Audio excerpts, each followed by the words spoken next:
ណាក៏បានសម្រាប់នោះមានទុកដូចខ្ញុំឲ្យតែគេចេះថ្នមលួងលំខ្ញុំចង់បានមកជាគ្នាបើមានចិត្តល្អអាចព្យាបាលបុកចិន្តាជាវត្ថុបំណងប្រាថ្នាដែលខ្ញុំរងចាប់ជាយកម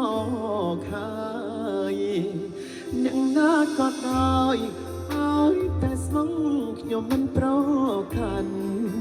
ជាអ្នកណាក៏មិនសំខាន់ដែលសំខាន់គឺចិត្តទាំងក្តីរួបរៀងសំភពទ្រព្យសម្បត្តិមានប្រយោជន៍អ្វីបើស្នេហាខ្វះចិត្តប្រណីក៏គ្មានថ្ងៃរោចាយសុខបានរឿងស្នេហ៍ដែលកន្លងសែនឈួចត់ប្រជួបនឹងចិត្តសាមាសំណាកមិនល្អជួបតែរឿងរ៉ាវរំខានស្នេហ៍ប៉មនុស្សចិត្តរៀនបំផ្លាញជីវិតយ៉ាងណាក៏ដោយឲ្យតែមានចិត្តសប្បុរសខ្ញុំមិនខ្វល់ពីអ្វីទាំងអស់សម្រាប់តែស្នេហាមួយប៉ិនមកជាកាយឥតមានចិត្តស្ដាយជូនស្រង់វមិត្តដើម្បីផ្សងចិត្តបរិសុទ្ធតែបងតែងសូបានប្រាថ្នា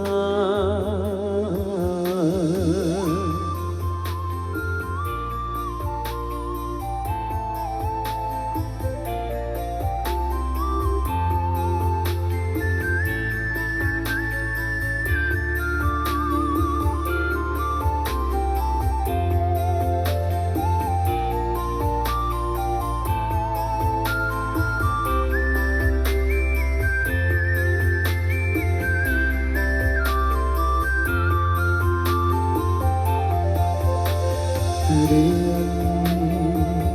ស្នេហ៍ដែលកន្លងសែនឈួចចត់